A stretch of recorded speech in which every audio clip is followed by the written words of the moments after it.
Hello friends, আমি মাম্পি। কেমন আছো তোমরা সবাই? আমার আরও একটি মিনি ব্লগে তোমাদের সকলকে অনেক ওয়েলকাম জানিয়ে আজকের মিনি ব্লগটা শুরু করছি।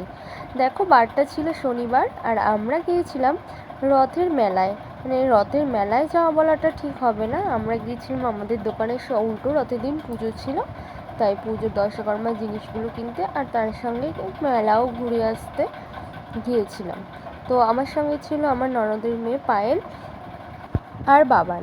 আমরা তিনজনা মিলেই মেলা ঘুরছিলাম।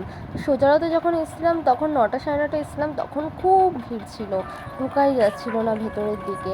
আর দেখো, এখন শনিবার, উল্টোরথ হতে এখনও 2 দিন বাকি, তো কোনো ভিড় নেই, হালকা পাতলা সবাই যারা এসছে টুকটাক জিনিসপত্র কিনতে। আর আমরা একটু মেলা ঘুরে আবার চলে এসেছিলাম দশকর্মার দোকানে জিনিসপত্র কিনতে।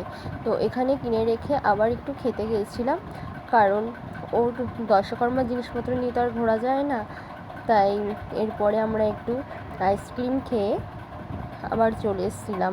আইসক্রিম খেয়েছিলাম, ফুচকা খেয়েছিলাম আর বাবার লস্যি খেয়েছিল। তো ওর আইসক্রিমটা খুব একটা পছন্দ হয়নি, তো ও আবার কর্নেটা নিয়েছিল। আর ব্লগটা আমি এখানেই শেষ করলাম। দেখা হবে আমার পরবর্তী ব্লগে। বাই।